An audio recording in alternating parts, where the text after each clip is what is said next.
A seccional da Ordem dos Advogados do Brasil, Seção São Paulo, por sua Comissão de Direito das Artes, tem a honra de recebê-los para webinar A Visão da Cultura sobre os Direitos Autorais, um debate entre cultura e advocacia, que conta com o apoio da Comissão de Ação Social e Cidadania e da Comissão de Cultura e Eventos da OAB São Paulo. Este evento compactua com os Objetivos de Desenvolvimento Sustentável da ONU. Agradecemos e saudamos as autoridades que compõem essa mesa virtual, os participantes e todos aqueles que contribuíram com a campanha do agasalho. Para conduzir a abertura oficial deste evento, anunciamos a doutora Cíndia Regina Moraca, presidente da Comissão de Direito das Artes da OAB São Paulo. Olá, olá, boa noite a todos, bem-vindos. Uma satisfação imensa estar aqui na companhia de vocês nessa sexta-feira, hoje em especial, para ouvir os nossos colegas expositores Felipe Ribemboim e Guilherme Valente, e ladeada aqui pelo meu colega Caio Aidar, que será o mediador aqui junto comigo. Eu queria iniciar agradecendo ao AB São Paulo, que tem feito um trabalho incrível de nos proporcionar esse espaço e essa organização para que a gente possa estar aqui reunidos, discutindo temas tão importantes como é esse que trata a cultura no Brasil. Eu também queria agradecer à Secretaria das Comissões, na pessoa da Danila, da Sandra, hoje aqui nos acompanhando, e também do Davi, que trabalha comigo nos bastidores, para que a gente possa organizar esses eventos aqui. Sem me alongar, porque eu quero ouvir mesmo quem veio aqui para falar, eu vou apresentar, então, o Felipe Ribemboim, que é gastrônomo especialista em cultura alimentar e projetos culturais. O Felipe, então, é formado em gastronomia, trabalhou e foi sócio e chefe em restaurantes aqui de São Paulo e na Espanha. Em 2012, ele inaugurou o segmento de cultura alimentar na base 7 Projetos Culturais, uma empresa de produção cultural com atuação no Brasil, América Latina e Europa. Realizou a concepção e curadoria de diversas exposições com foco no alimento e na gastronomia como alimentário, arte e construção do patrimônio alimentar brasileiro. O Felipe também foi coordenador do projeto Arte e Sabor 2017 do Instituto Tomiotaki, que utiliza o alimento, a arte, a cultura e a educação como agentes transformadores para 70 merendeiras com impacto em 10 mil crianças. Desde 2018, o Felipe é sócio e curador do seminário anual Fruto, Diálogos do Alimento em Sociedade, com o Alex Atala. Felipe, a palavra é sua. Boa noite a todos e todas. Muito obrigado, doutora Cíndia. Queria, antes de começar a minha apresentação, agradecer a possibilidade de conversar aqui com vocês. Eu acho que esses diálogos sempre são super importantes e essa ponte entre direito e arte é algo que é necessário a gente dialogar e saber mais e cada vez ter essas explanações. Então, é um prazer estar aqui com vocês. Queria agradecer Caio e ao Dr. Caio e ao Guilherme também, e a OAB. Então, antes de começar, eu acho que você já deu uma breve passada no meu currículo aqui, mas eu queria dividir um pouquinho, porque até a gente estava conversando anteriormente, ficou aquela dúvida, o que é cultura alimentar? Né? Como que a gente trabalha tudo isso? Então, eu vou dividir aqui a minha tela e vou apresentar um pouquinho para vocês alguns projetos, e eu acho que quando a gente olha eles fica mais claro. Então, espero que vocês já estejam visualizando. Se tiver algum problema, é só me avisar. Eu trabalho com cultura alimentar. O que eu entendo por cultura alimentar? Né? A gente entender a gastronomia como uma expressão cultural. Então, eu trabalhei aqui com alguns projetos, eu trouxe aqui um pouquinho algumas consultorias que eu fiz tanto para algumas marcas, vou passar um pouquinho mais rapidamente. O Arte Sabor, que é um projeto que já comentou sobre as merendeiras, eu acho que é super importante a gente focar na primeira educação e como a gente passa isso para as crianças e para a primeira infância, e principalmente com os professores como disseminadores de conhecimento, né? Então, esse era um trabalho já contínuo do Tomiotaki, e eles, do Instituto Tomiotaki, eles me chamaram para coordenar essa ação de 2017, onde a gente incluía a arte, a alimentação e a educação para essas merendeiras, né? Como sendo professoras e cozinheiras, e como introduzir isso nessa primeira infância. O Fruto é um seminário, uma plataforma online que eu trabalho anualmente. A gente traz pessoas para dialogar sobre o alimento e a sustentabilidade e acesso à alimentação saudável. A ideia do Fruto é a gente fazer todos esses eventos, a gente, eu e o Alex Atala, que a gente faz tudo isso gratuitamente em 3 línguas, português, inglês e espanhol, para que todo esse conhecimento possa ser compartilhado e acessado por mais pessoas, para a gente entender a importância que o alimento tem nas nossas vidas e como um agente de transformação social, pessoal e ambiental, né? Então, acho que a gente não pode desassociar o alimento ao ambiente e as nossas relações interpessoais e eu acho que aqui é um ponto importante, né? O que entra mais aqui no foco de hoje são as exposições, que é um trabalho que eu já fiz mais de 10 exposições e ações específicas que ligam e conectam a relação do alimento, da comida e da expressão do alimento em si como uma expressão cultural.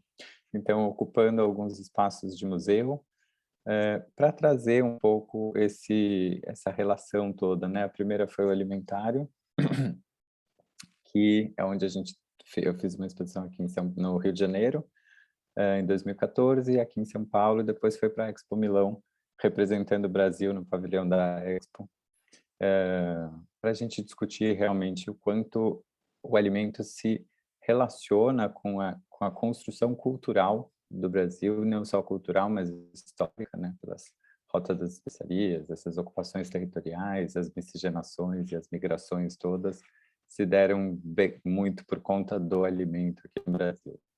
Então, trazer um pouquinho disso.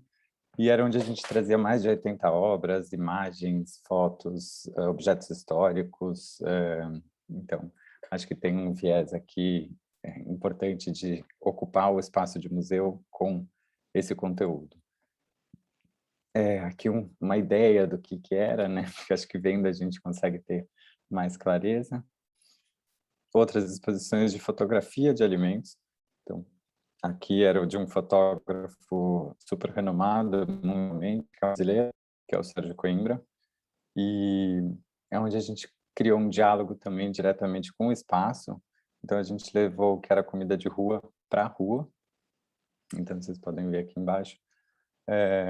Em tamanho natural, então dialoga um pouco com o cotidiano da gente com o alimento, que são as feiras, os food trucks e as barracas de comida na frente do estádio, enfim, naquela época que a gente ocupava a rua e os estádios todos, e depois por produção de alimentos em si, no Brasil inteiro, então desde bebidas até méis, então onde a gente trouxe a importância também dos méis de abelhas nativas para o Brasil, e as cozinhas regionais todas.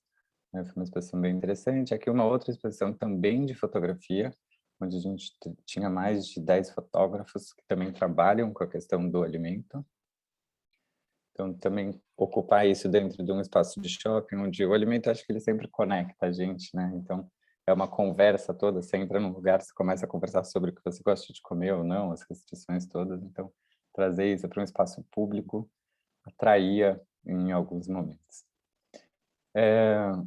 Aqui é uma outra exposição também do Sérgio Coimbra, junto com um chefe japonês, que ele ressignifica um pouco o que é a cozinha japonesa e a identidade japonesa para uma cozinha contemporânea. Então, ele rodou o Japão, foram mais de 10 viagens para o Japão dos dois artistas, do chefe e do fotógrafo, para trazer o que era essa cozinha contemporânea japonesa. A gente apresentou ele na Japan House, aqui de São Paulo, na Japan House de Los Angeles, e na Station, que é a estação central de trem de Los Angeles. Então, também dialoga um pouco com o cotidiano e as pessoas passando pelos lugares. Era composta também de fotografias, vídeos e objetos. A gente pode acompanhar um pouquinho, entender. Então, a gente, a partir dessa seleção de imagens, a gente desconstruía o prato original e ia trazendo os elementos que participavam desse processo criativo do chefe. aqui uma outra exposição, que eu acho que essa daqui é mais de ciência, até a gente entender, então ela também tinha uma pegada um pouco mais de volta à classe. Vocês vão ver que é tudo com uma pegada bem de lousa, mas onde a gente apresentava esses conceitos de ciência dos alimentos e como que se constrói o gosto e o cheiro no corpo humano e pela indústria alimentícia.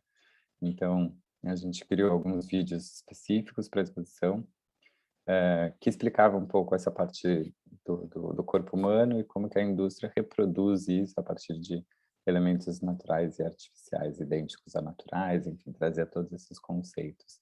E, obviamente, a gente também tinha obras e uma degustação às cegas, onde tinha mais de 1.600.000 balas que o público podia provar e fazer essa degustação às cegas, né? Como a gente associa também o gosto e o cheiro, e uma obra de arte de uma artista japonesa, que a gente trouxe para cá, onde você era guiado pelo cheiro.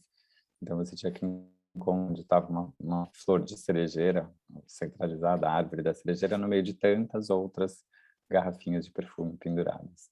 Então, também como que o que a gente relaciona com o cheiro, com o gosto, as memórias e os afetos, né? Então, acho que trazer isso, a arte tem um pouco dessa pluralidade que é bonito da gente poder trazer. Passei super rápido, mas esses são alguns dos projetos que eu vou desenvolvendo. Eu vou parar de compartilhar aqui, que eu acho que já... Agora volta para mim. E esse é um pouquinho dessa minha introdução como produtor cultural dentro dessa área. Depois, não focado somente em alimentos, também já participei como produtor cultural especificamente, em alguma série de exposições, levantamento de banco de dados, cartografias e a partir de acervo de museologia. Então, esse é um pouco do cotidiano, mas meu foco específico é em cultura alimentar. Acho que agora eu deixo aberto. Eu vou, então, dar sequência aqui. Eu adorei descobrir o que é cultura alimentar e eu sou uma entusiasta das artes visuais, Felipe, então, assim, gostei muito de ver o seu material, obrigada por compartilhar conosco. Eu não tinha ideia sabe, ligar o nome à pessoa, eu acho que eu até já tinha visto e eu não sabia que era assim que a gente retratava. Obrigada por compartilhar essas informações conosco. Eu vou, então, encaminhar a palavra agora para o nosso próximo expositor, que é o Dr. Guilherme Valente, advogado, doutor em Direito Comercial pela USP, pesquisador visitante da Sciences Po Paris e da Queen Mary University of London, e o Guilherme também é membro da Comissão de Direito das Artes. A palavra é sua. Boa noite a todos. Primeiro, eu queria agradecer aqui à OAB São Paulo pela oportunidade de vir bater esse papo muito interessante, ter essa troca entre o direito e o setor cultural. Queria agradecer especificamente à Comissão de Direito das Artes da OAB, queria agradecer à doutora Cíndia, ao doutor Caio, queria agradecer também ao Felipe por nos trazer esse tema que é tão interessante, que não é, para mim também, doutora Cíndia, não tinha grande familiaridade aqui com o tema, então gostei muito de aprender, de saber que existe também todo esse lado da produção cultural voltado para a questão alimentar, que traz também uma série de pontos interessantes do ponto de vista jurídico.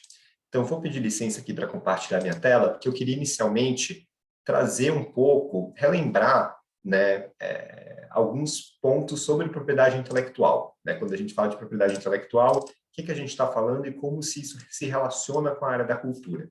Então, prometo que eu vou ser super breve, porque esse tema pode ser de familiaridade de muitas das pessoas que estejam aqui acompanhando o evento, mas constantemente a gente tem aqui pessoas que também que não são da área jurídica, que são da área da cultura, que trabalham em museus, que trabalham com produção cultural, que às vezes não estão tão familiarizados, então acho que vale a pena a gente fazer uma pincelada rápida. Quando a gente fala de propriedade intelectual, especificamente na cultura, né, a gente se remete principalmente aos direitos autorais. Os direitos autorais são um tipo de propriedade intelectual. Quando a gente fala de propriedade intelectual, a gente tem direitos autorais, a gente tem marcas, a gente tem patentes, né, que são ramos diferentes. Hoje, a gente vai falar um pouquinho de direitos autorais, né, e a gente vai falar também um pouco de direito de imagem. E eu vou explicar qual que é a diferença entre estes dois. O direito autoral, ele é um tipo de propriedade intelectual, como eu falei, que protege as obras artísticas, as criações artísticas. E a gente vai ver que essa definição de artística, no final das contas, ela é bem ampla, né? E qual que é a lógica de você ter uma proteção de direito autoral? Qualquer produção cultural, e aqui o Felipe conhece muito bem essa parte, ela demanda tempo, ela demanda investimento, e ela demanda também uma atividade de expressão da criatividade do autor. Então, por causa disso, né, pensando nessa ideia, nesses 3 elementos que se justificam a proteção jurídica. É uma proteção tanto do ponto de vista de investimento, né, de tempo e recursos que o artista usa para poder produzir, como uma proteção da própria personalidade do autor, na medida em que a criação ela expressa uma visão de mundo, ela expressa elementos individuais de cada um. Pensando nesses 2 aspectos de proteção, é que quando a gente fala em direitos autorais, a gente fala tanto de direitos patrimoniais como direitos morais. Os direitos patrimoniais são aqueles direitos de exploração econômica da obra.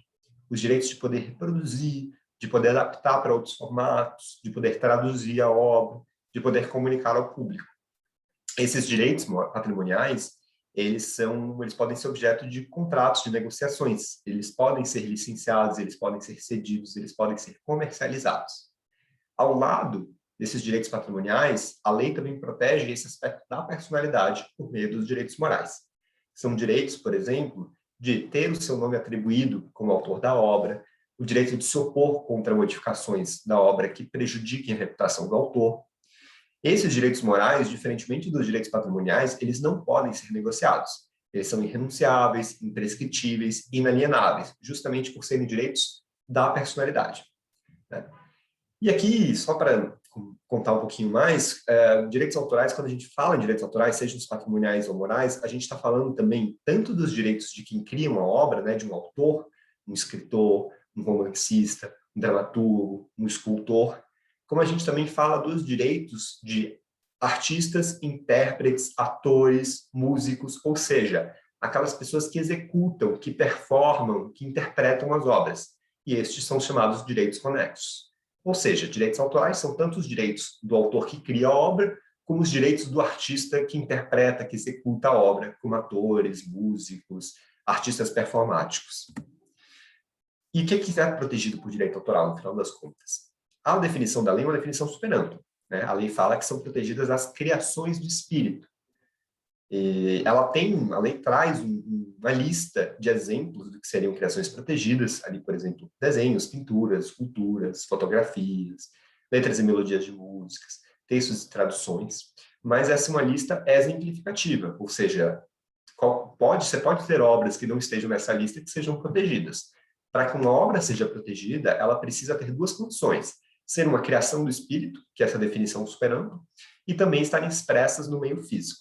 Então, qualquer tipo de obra que seja considerada original, criativa, que tenha esse lado de expressar a personalidade do autor e esteja expressa em alguma forma, né? Um quadro pintado numa tela, um romance escrito num livro, um arquivo salvo no HD, qualquer desses formatos, qualquer obra que seja uma criação de espírito e esteja expressa no meio físico é protegida por direitos autorais.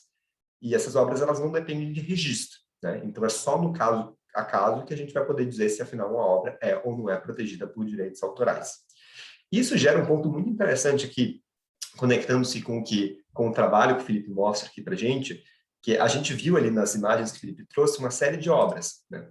A gente viu fotografias, a gente viu ali uma série de obras que são presentes nas exposições em que o Felipe trabalha. E essas obras, muitas delas são clássicas, obras protegidas por direitos autorais, como as fotografias. Mas, quando a gente entra no campo da gastronomia mesmo, a gente tem uma questão muito interessante de se, afinal, um prato, uma receita, será que eles podem ser protegidos por direitos autorais ou não? Essa é uma discussão super fértil, né?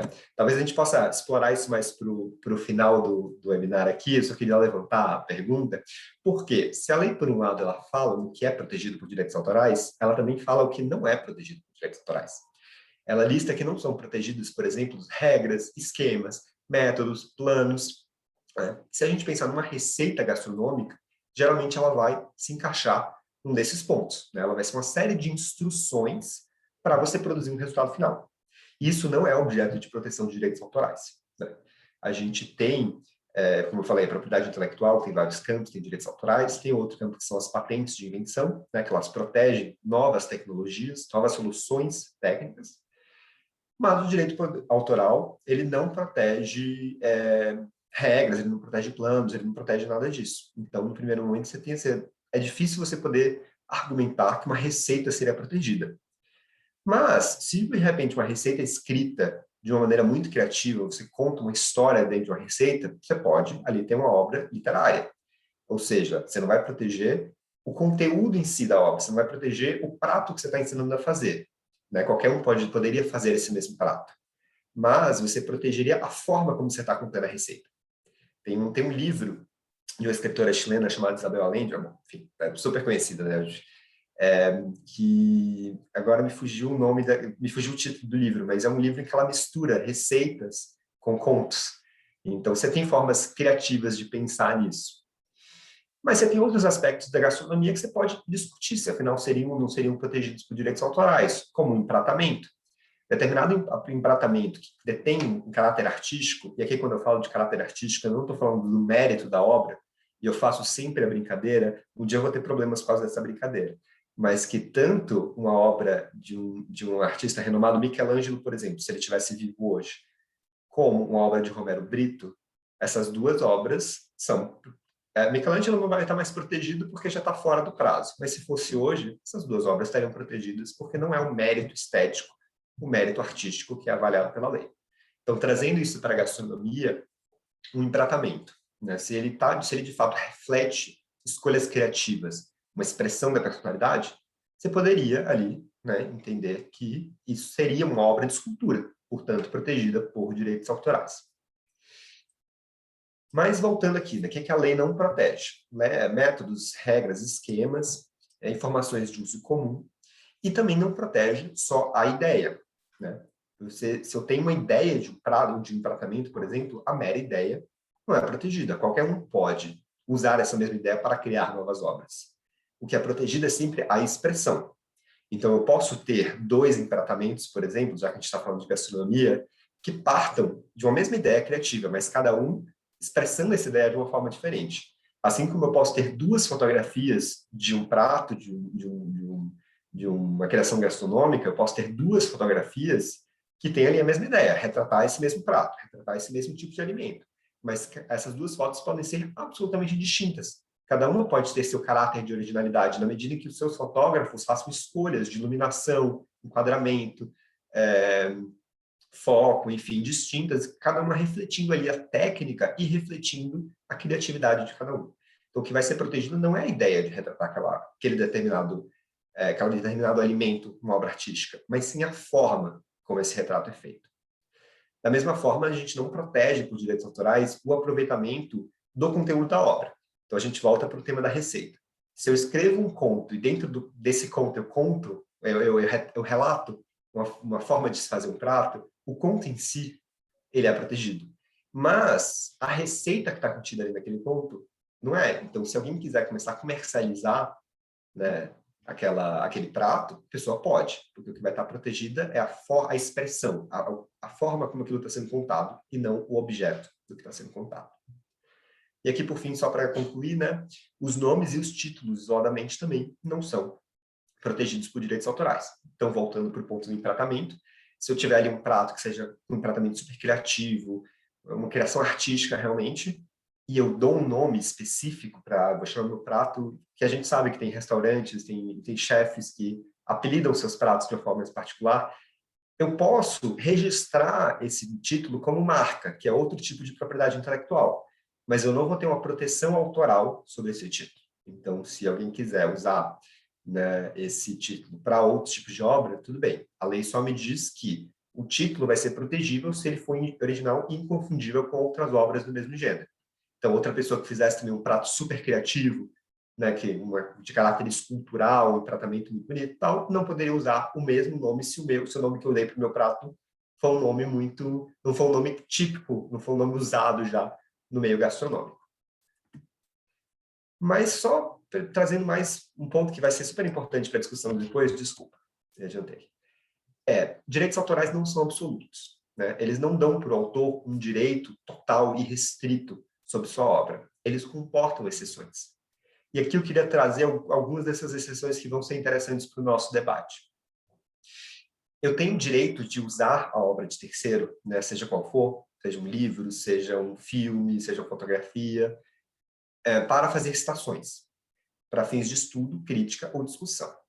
Então, eu quero fazer uma resenha de um livro, eu quero fazer um estudo acadêmico de um filme, ou eu quero, vamos pegar aqui o exemplo de novo de um tratamento escultural, um tratamento com caráter artístico, eu quero fazer uma revisão gastronômica, uma análise gastronômica disso daí, eu posso fazer, eu posso reproduzir a obra para isso, eu posso reproduzir uma foto, eu posso reproduzir o retrato daquele tratamento, desde que eu sempre atribua crédito para o autor originário. Da mesma forma, a lei também autoriza o uso de pequenos trechos da obra, né, para determinados fins. Ou seja, eu posso fazer o uso de pequenos trechos de uma obra pré-existente, desde que eu não esteja, a obra final, a obra em que eu estou fazendo essa reprodução, o objetivo principal dela não seja uma reprodução da obra originária. Então, eu quero fazer um exemplo, sei lá, vou fazer uma colagem e eu quero remeter alguns elementos de outras obras. Eu estou criando algo novo e essas obras nas quais eu estou me baseando, elas não são o elemento principal da minha obra nova. Mas a lei não especifica quanto seriam pequenos trechos. E eu tenho outra condição. Ao fazer isso, ao usar esses pequenos trechos, eu não posso prejudicar a exploração normal da obra, nem causar um prejuízo aos autores dessa obra. E aí tem muita gente que interpreta isso como eu não posso usar da exceção de pequenos trechos se eu vou fazer alguma finalidade comercial. Se eu vou, por exemplo, fazer uma colagem, normalmente, como a gente mencionou, se eu vou fazer uma colagem e eu vou vender essa colagem, eu estaria violando essa exceção da lei. Tem muita gente que interpreta dessa forma, tá? Mas o que a lei fala, na verdade, é que você não pode prejudicar a exploração econômica normal da obra originária. E eu chamei essa exceção de pequenos trechos, mas ela tem, para obras de artes plásticas especificamente, a lei fala que você pode fazer uma reprodução integral da obra. E ainda está nessa limitação aí de pequenos trechos, desde que, mais uma vez, a reprodução da obra originária seja apenas incidental, não seja o objetivo principal, e que você não prejudique a exploração normal da obra originária. Por fim, a última exceção que eu queria trazer aqui é sobre paráfrase e paródia. A lei também autoriza a gente a fazer paródias, né, desde que não seja reprodução literal, nem causem descrédito para o autor. Aqui, só para concluir a exposição, falei aqui de direitos autorais e mencionei que ia comentar também direitos de imagem. O ponto principal que eu queria trazer para a gente aqui é a distinção entre estes e também em relação à marca, que eu mencionei brevemente ali, que é outro tipo de propriedade intelectual. A gente ouve muitas vezes as pessoas falarem o direito de imagem de uma obra artística, ou o direito de imagem de uma marca, né, o direito de imagem de uma foto. Gente, não, são coisas completamente diferentes. Direito de imagem é sempre de pessoas, tá? É um direito da personalidade. Então, cada um de nós, seja um artista ou não, tem um direito sobre a sua própria imagem, o seu próprio nome e a sua própria voz. Por sua vez, o direito de uma foto ou de qualquer outra obra artística é o direito autoral, que foi aquele que a gente falou aqui. Já a marca, que eu mencionei anteriormente, ela sempre foi usada para identificar um produto, um serviço ou uma empresa. Uma marca, ela é um direito que só é adquirido quando você registra. E aí você registra uma expressão, pode ser um nome, pode ser uma imagem, pode ser um misto dos dois, pode ser uma imagem tridimensional. Você registra isso para te dar uma exclusividade de usar essa expressão ou essa imagem para identificar um produto, um serviço ou empresa. Então, vamos aqui, tem uma colega nossa da comissão, Thaís Capito, que ela sempre traz essa mensagem. Eu estou aqui, vou atribuir o crédito, vou respeitar o direito de atribuição, que é ela que costuma usar essa frase, mas eu acho uma frase muito boa, né, gente? Não existe, né? A gente não pode falar de direito de imagem de obras artísticas nem de marcas. Direito de imagem é sempre de pessoas. E aí também nunca falar de patentear uma marca ou patentear uma obra artística, tá? Patente é, como eu mencionei lá também, para invenções. E o que é esse direito à imagem, né? Ele é o direito da personalidade, como eu falei, então cada um de nós tem. Ele cobre outros elementos, como nome ou mesmo pseudônimo, e ele cobre também a voz, apesar de voz não estar especificamente mencionada lá, nem na Constituição, nem no Código Civil. Mas ainda assim, a gente costuma tratar direito de imagem e direito de voz como sinônimos. Não há dúvida que a voz é protegida como um direito de personalidade no Brasil. E esses são direitos, por serem direitos de personalidade, eles são intransmissíveis e irrenunciáveis, tá? Então, eles não expiram, não se pode abrir mão deles.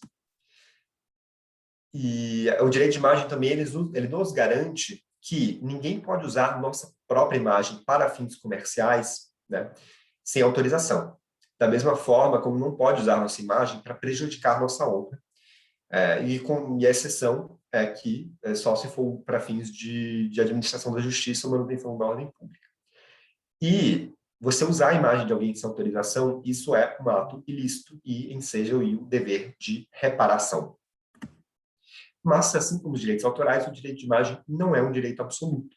Ele também comporta exceções. Sem um direito de personalidade, ele está ali, né, entre os direitos fundamentais e precisa ser sopesado com os demais direitos fundamentais.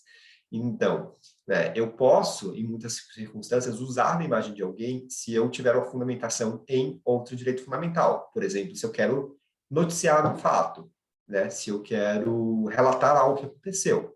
Eu tenho ali também uma garantia fundamental à liberdade de expressão, liberdade de imprensa e ao direito à informação. Então, eu tenho casos em que, sim, eu vou poder retratar a imagem de alguém, isso vai ser bacana aqui para a gente trazer depois no nosso debate, se eu tiver uma justificativa para isso. Né? Se eu estou contando um fato, se eu estou relatando um fato, se eu estou noticiando alguma coisa que aconteceu, muitas vezes eu vou precisar retratar o nome de alguém, a imagem de alguém, para poder contar esses fatos. Né? Então, só um ponto aqui para a gente pensar, quando que eu posso usar a imagem de alguém? É sempre importante pensar. A forma como eu estou usando essa imagem afeta a honra da pessoa retratada? Ela é de alguma forma pejorativa? Ou tem algum aproveitamento comercial disso que eu estou fazendo? Se a resposta para qualquer uma dessas perguntas é sim, né, eu tenho aqui um alerta e eu preciso entender mais no dado, né, enfim, tomar um pouco mais de cuidado. Porque mesmo assim, se eu falar, uso comercial não é, sem autorização é proibido no Brasil, mas tem exceções. Um jornal, quando estampa ali a foto de alguém, o jornal está sendo vendido. Você tem um uso comercial, mas você está estampando a imagem de alguém porque você quer contar uma notícia. Então, tem muitos detalhes. No caso, a gente sempre precisa olhar para todos esses detalhes. Enfim, com isso, prometi que eu ia ser breve, então termino aqui essa parte sobre a exposição de direitos autorais e direito de imagem. Espero que tenha ficado clara essa distinção. E devolvo aqui a palavra para a gente continuar com o debate. Muito obrigada, Guilherme. Eu adoro as suas exposições. Aproveito para deixar um beijo para minha amiga Thais Capito, citada aí por você. Queria comentar um detalhe que recentemente no meu escritório, e a gente não tinha sequer cogitado esse evento, eu fui consultada por um grupo de crocheteiras, porque elas queriam, então, uma proteção ali sobre o material delas, e eu fui pesquisar que aqueles que fazem o crochê como artesanato, eles também se baseiam numa receita. E por conta de ser uma receita, eu acabei chegando, então, num tema que você tratou hoje, as questões da não proteção da receita e da proteção do empratamento, por exemplo, era um assunto que eu desconhecia, embora 20 anos na advocacia, às vezes é legal quando surge uma coisa nova, e quando o doutor Caio me sugeriu a gente receber o Felipe, eu achei super interessante tratar de uma coisa que faz parte do nosso dia a dia e que a gente, às vezes, desconhece o termo técnico, desconhece as implicações jurídicas. Então, eu achei sensacional a apresentação de vocês dois e como elas se complementaram. Foi muito interessante descobrir esses pequenos detalhes hoje. Agradeço aos nossos dois expositores e já passo a palavra para o nosso mediador, o Dr. Caio Aidar, que é advogado e também é membro da Comissão de Direito das Artes. Boa noite, pessoal, tudo bom? Realmente um prazer imenso. Adorei as duas exposições. Já acompanho a história do Felipe há algum tempo, mas também, só para não quebrar o protocolo, eu queria agradecer também à OAB, a doutora Cíndia, e, enfim, achei que ia ser super pertinente para uma proposta que eu tenho sempre tentado aí de pano de fundo, que é justamente essa aproximação da cultura com o direito, né, que é algo que a gente tem sentido internamente na comissão uma carência, né, até de informações, e hoje, com a exposição do Dr. Guilherme, que eu achei fantástica, muito didática, cumprimos aí, de fato, essa aproximação, né? É um tema que não se esgota, sem dúvidas, mas eu queria agradecer de forma sucinta o Dr. Guilherme, que realmente fez ótimos links, né? Eu adorei os links que ele fez e as analogias, acho que é por aí que a gente começa. Eu corro o risco aí né? Os dois têm um zelo técnico, e eu quis propor um debate mais fluido, então é o risco de dar errado, assim, e os dois aqui numa sexta-feira à noite estão de parabéns, eu agradeço de verdade. Eu queria saber se tem algum colega da audiência que queira fazer uma pergunta, se o Felipe quiser fazer pergunta, se o Guilherme quiser fazer pergunta. A palavra agora é com vocês aí para a gente discutir esse assunto.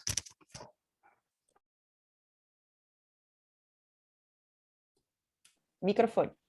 Eu tenho. Eu já começo com uma pergunta aqui.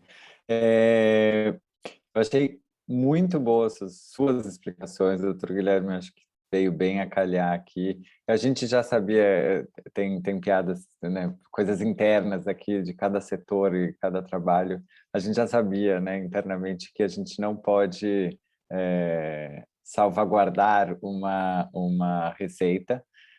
E dentro da gastronomia, acho que a gente passeia por vários desses territórios, né? E principalmente por falar de território, a gente também tem tanto denominação de origem, que controla principalmente alimentos e bebidas, e daí tem outras questões que já são de propriedade industrial, né? INPI, que daí é marca, que daí são essas regiões todas. Então, acho que a própria patrimonialização do alimento em si, também como salvaguarda, que não é do alimento, mas sim dessas técnicas todas, da cultura envolvida em torno do plantio, do desenvolvimento dessas receitas, como uma questão também cultural aí pelo IFAM. Então, acho que a gente brinca que quem vem, principalmente da gastronomia e da cultura alimentar, vai desde propriedade industrial até questões jurídicas, até questões de patrimonialização pelo IFAM. A gente vai passeando um pouquinho por tudo isso. E principalmente com receita que a gente sabe que se você muda 1 grama, 0,1 do sal ali, você já não tem a mesma. Então, é difícil mesmo dizer que dá para se resguardar juridicamente a partir de uma receita escrita, né, como técnica. Eu acho que só, daí voltando, isso era só uma introdução, uma recapitulação aqui, mas tem alguns pontos que, desde a parte de produção, eu sempre tomo esses cuidados todos. Então, por exemplo, as fotos do Sérgio Coimbra, quando eu sei que ele retrata os chefes, eu sempre peço autorização de uso da imagem, tanto para os chefes, que são os autores, quanto para o fotógrafo. Apesar de que eu sei que na ponta final, o fotógrafo que detém esta imagem, né? Então, daí é um acordo do fotógrafo com o chefe, por exemplo, ou do artista, que vai retratar tudo isso.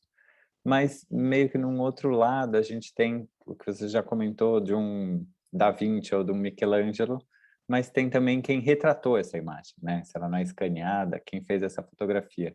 Essa fotografia ainda fica por muito tempo, então se eu quiser usar uma imagem que já caducou, né, já entrou dentro dos, se não me engano, 70 anos, mais ou menos,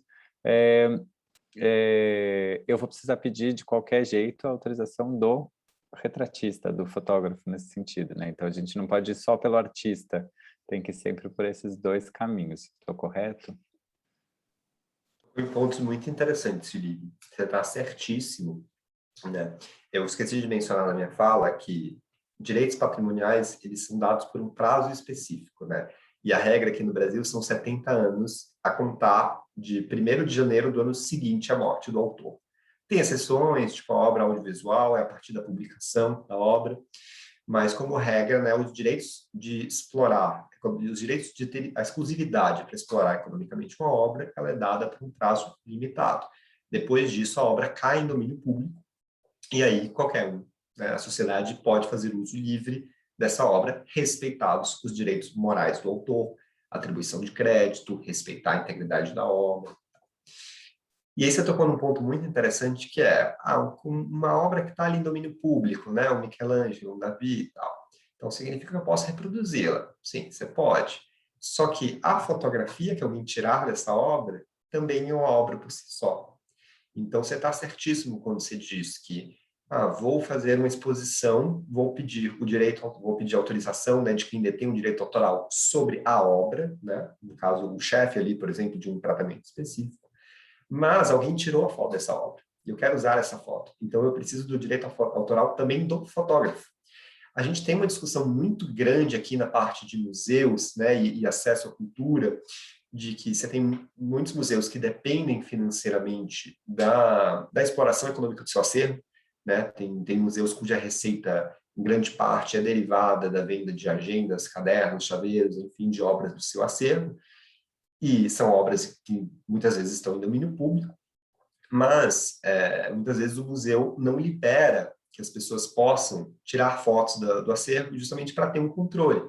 Como ela tem um controle, como as únicas fotos desse acervo, digitalizações, enfim, são aquelas feitas pelo próprio museu ou com autorização do museu, ninguém pode, na prática, reproduzir a obra que está em domínio público. Por quê? As únicas formas de acesso a essa obra, né, as fotografias, enfim, são feitas pelo próprio museu, e aí essas reproduções estão protegidas também por direito autoral. Então, esse é um ponto muito relevante, leva muito essa discussão de acesso a obras que estão em domínio público. Tanto você como Cindy tocaram em outro ponto muito relevante aqui também, que é outras formas de proteção de propriedade intelectual, né, que não só direitos autorais, que não só marcas, que não só patente, e aqui eu vou colocar direito de imagem como de propriedade intelectual também no nosso debate. Tem uma discussão se é ou se não é, mas eu vou colocar tudo aqui no mesmo balaio. Você tratou aqui das designações de origem, das indicações geográficas, que é outro ponto muito relevante também para a gastronomia. O que são essas indicações geográficas também? É uma forma de reconhecimento sobre determinadas formas de se produzir algum artigo, que pode ser tanto um artigo de gastronomia, como pode ser um artigo de artesanato. E aqui se conecta com o que a doutora Cíndia estava falando.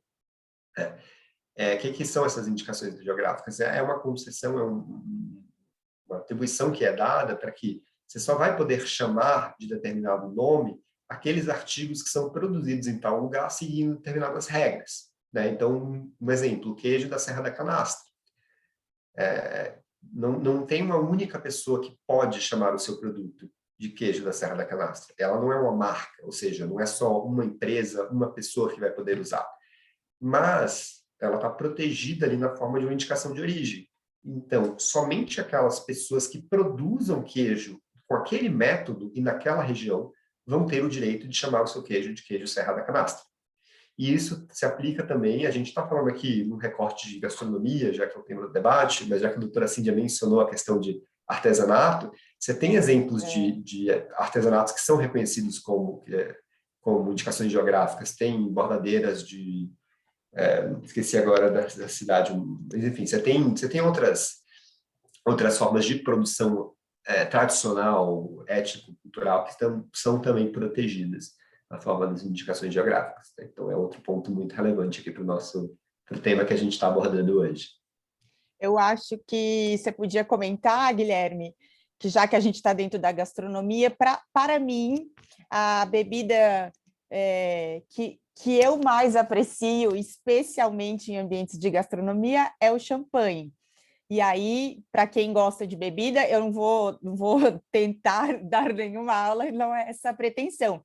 Mas o champanhe é um vinho que só tem esse nome quando é produzido na região de Champagne, na França. Porém, recentemente, o Putin decretou que espumante russo agora se chama champanhe e que só pode ser chamado de champanhe os espumantes produzidos. Bom, enfim, eu não sei se o Guilherme está a par ou se o Felipe está a par desse caso, que foi bem interessante recentemente. Se vocês quiserem comentar, eu acho que é uma peculiaridade aí dentro da gastronomia e dos direitos autorais.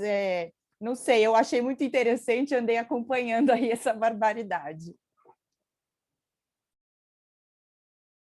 Um tema mais, no fundo, acaba sendo um tema de geopolítica, na verdade, porque, assim, entre a parte, realmente, é usar a propriedade intelectual como um instrumento de geopolítica, né? É criar a Rússia criar essa indicação geográfica no movimento inverso do que o resto do mundo reconhece.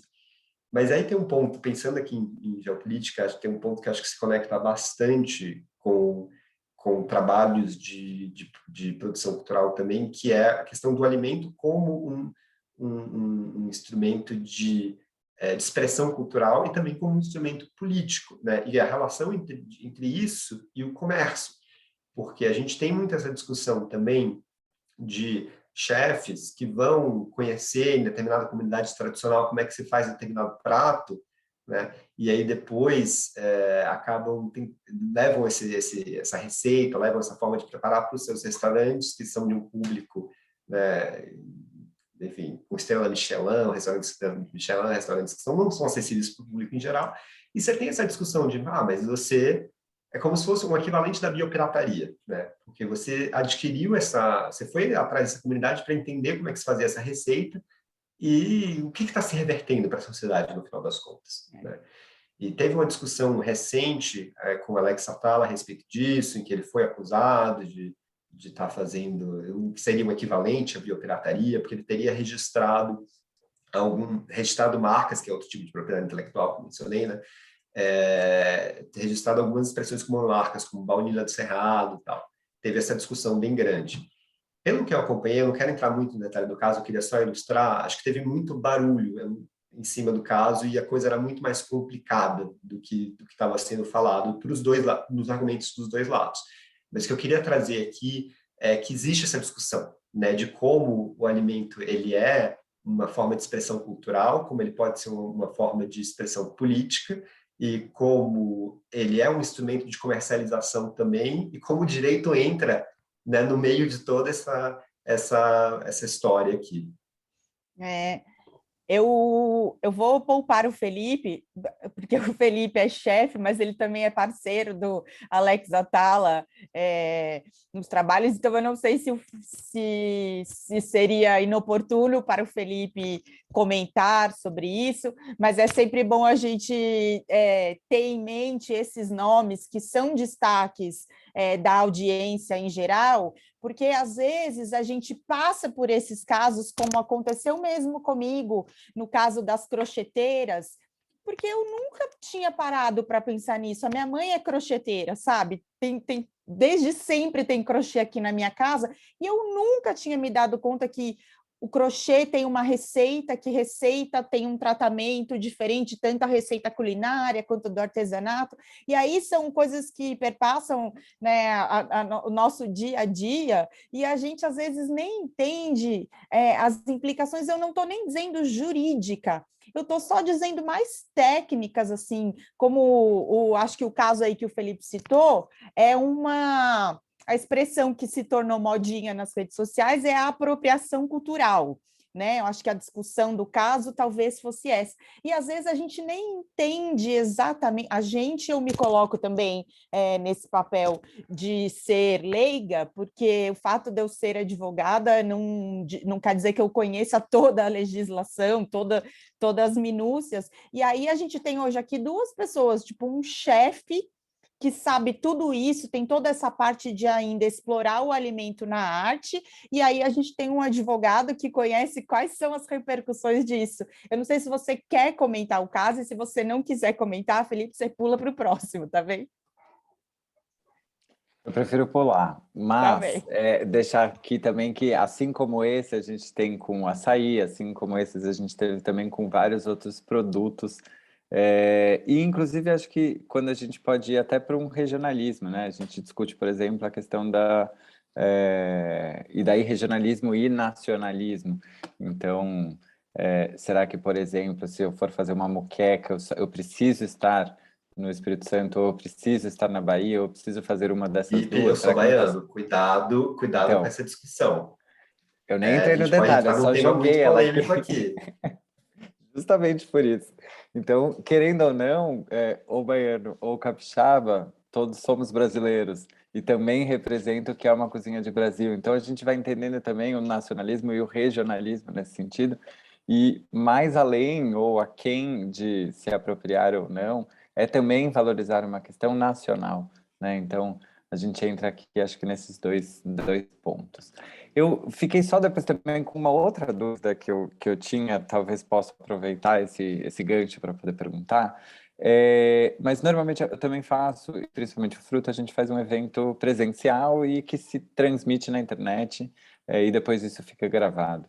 Em vários outros eventos, eu fico sempre nessa dúvida de como captar a imagem do público, seja aberto, né? Então, assim, obviamente, se eu estou perguntando, eu vou fazendo uma entrevista, etc., a gente vai legendar e vai precisar ter a autorização de uso da imagem e voz das pessoas que estão dando uma entrevista ou palestrando no evento.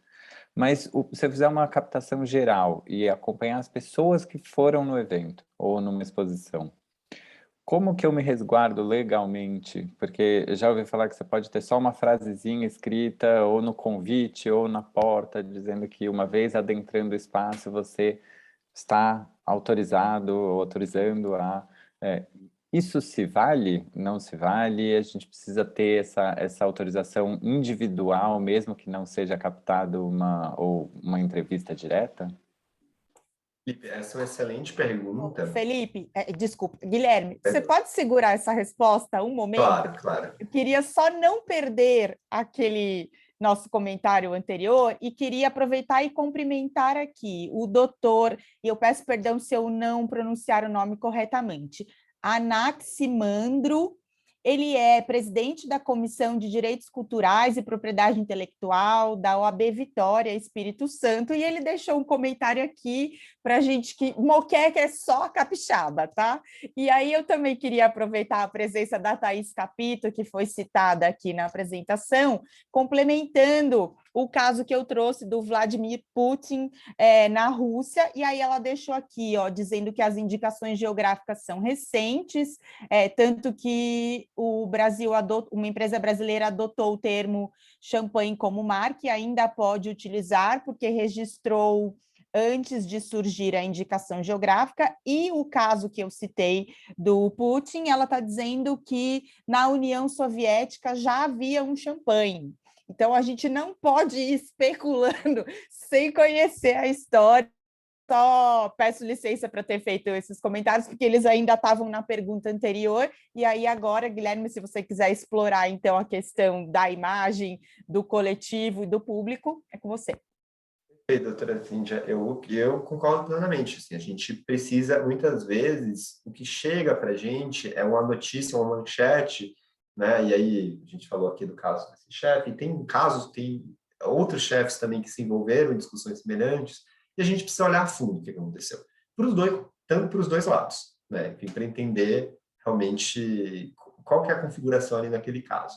Eu queria só fazer um direito de resposta para o doutor Anaximandro aqui, que desculpa, muqueca tem que ter azeite de dendê e leite de coco. Senão é uma sopa de peixe, tá? Um ensopado. Mas, dito isso, voltando aqui ao ponto que Felipe levantou, de se eu tô a imagem que eu coleto das pessoas numa exposição, né? Que direitos que eu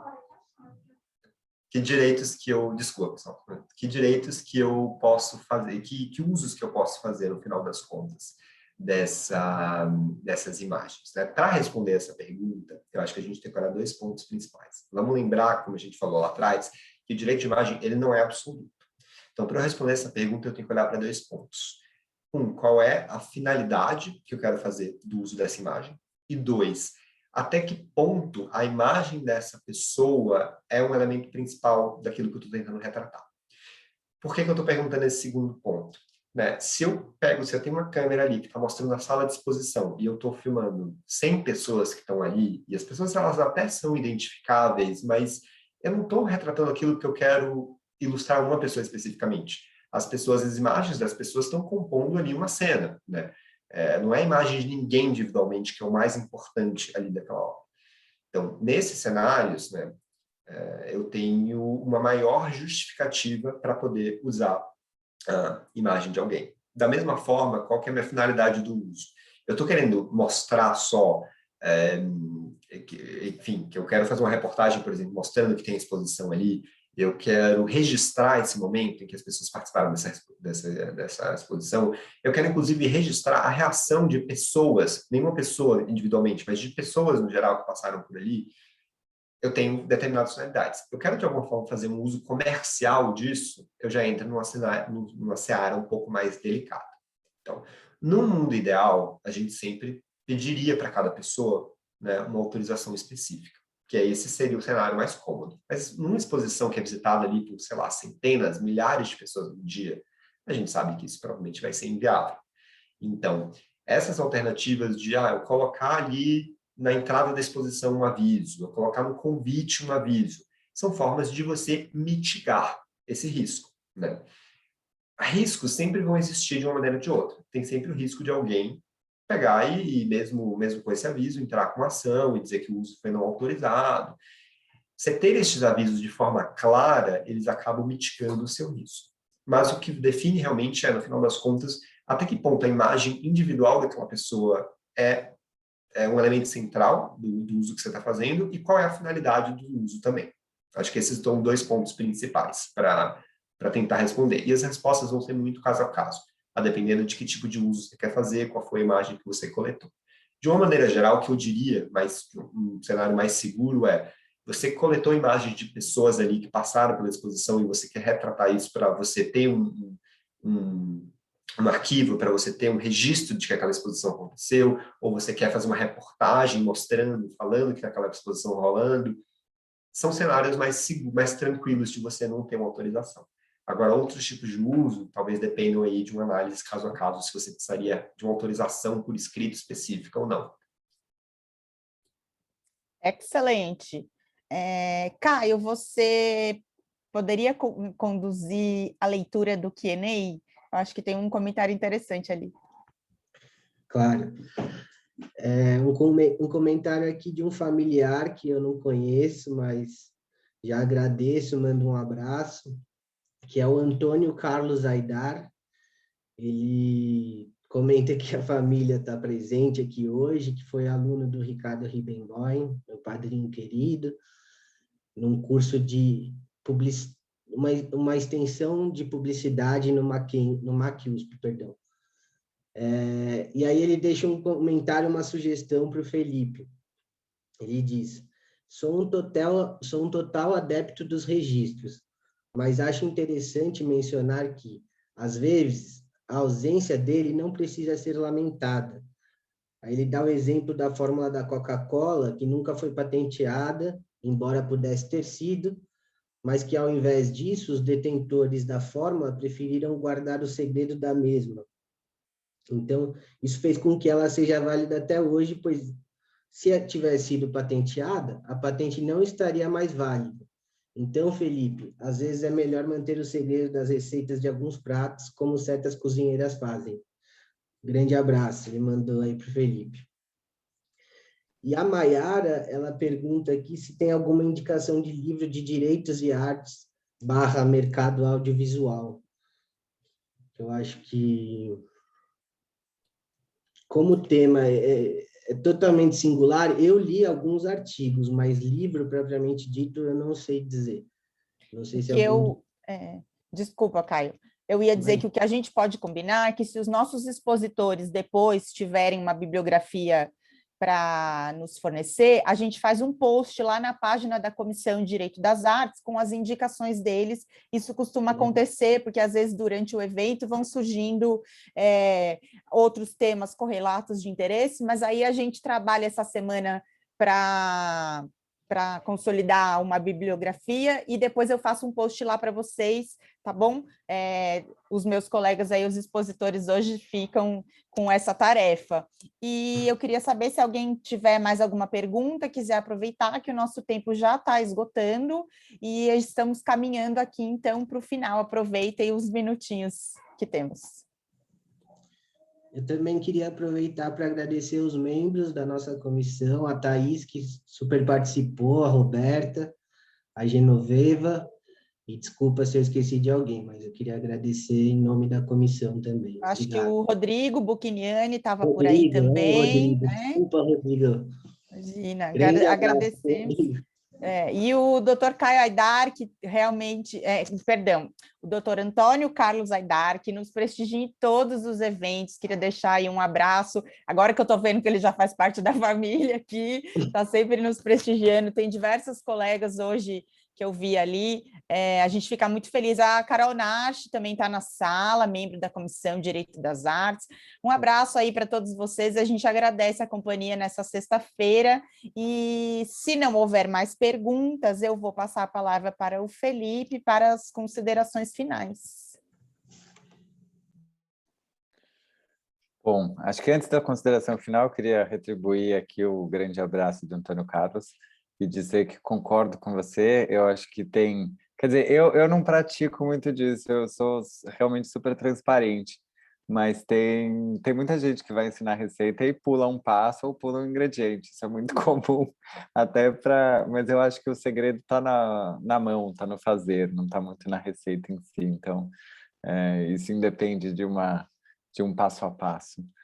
Está no dom, sabe? E o dom, acho que está no dom e também está na prática, né? Não dá para ser só um ou só outro. E eu queria agradecer, eu acho que deixou aqui muitas coisas em aberto, muitas coisas respondidas que eu tinha aqui em aberto.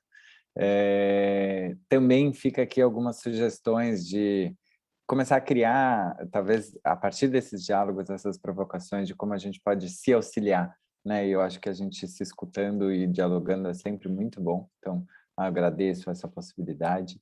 Ter esses canais abertos, que eu acho que é super importante, até para um artista também entender como que ele pode se resguardar juridicamente com a sua obra. A gente sabe que também precisa ter a mídia social para se desenvolver, então quais são todos esses pontos que do lado do artista também pode ter como resguardo jurídico. E também, acompanhando todo esse processo, eu descobri alguns bancos de dados que são interessantes de ter, até como a gente entender que quais conteúdos estão livres para poder ser reproduzidos infinitamente ou com algum meio específico, como educativo, por exemplo, né? Então, isso é quando você trabalha com produção cultural intensa de várias áreas, por exemplo, uma trilha sonora aberta, né? Acho que chama trilha branca, ou coisas assim, que você pode já ir baixando para ele, porque é sempre muito difícil tudo isso, né? Eu sei que aqueles curtos segundos de áudio que você pode colocar livremente, acho que, se não me engano, são até 10 segundos.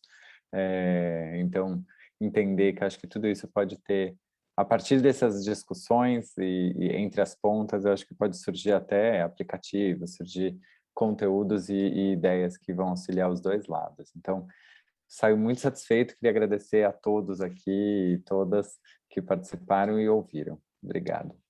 Muito obrigada, Felipe. Gostei muito de aprender o que é cultura alimentar.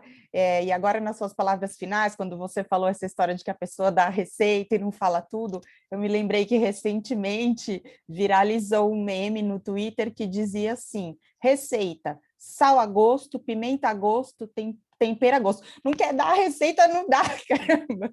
E foi muito legal, isso gira até hoje. Muito obrigada, Felipe, pela presença aqui com a gente hoje. Guilherme, suas palavras finais? Queria agradecer aqui mais uma vez ao AB São Paulo, a Comissão de Direito das Artes, doutora Cíndia, doutor Caio, Felipe, queria agradecer também. Gostei muito de ver o seu trabalho, achei muito, muito interessante. E acho que você trouxe pontos que são muito relevantes aqui. E aí, só endereçando 2 pontos que você trouxe aqui agora, sobre quais são os usos que eu posso fazer de uma obra, inclusive para fins né, educacionais, culturais. Vamos sempre lembrar aquilo que direitos autorais não são absolutos, tudo depende muito do uso, do destino que você está fazendo para aquilo. Né? Uma forma mais segura sempre é você utilizar de bancos de dados que já dão, ou de obras que estão em domínio público, ou que estão sob algum regime de licença que permita o uso, por exemplo, Creative Commons. Né?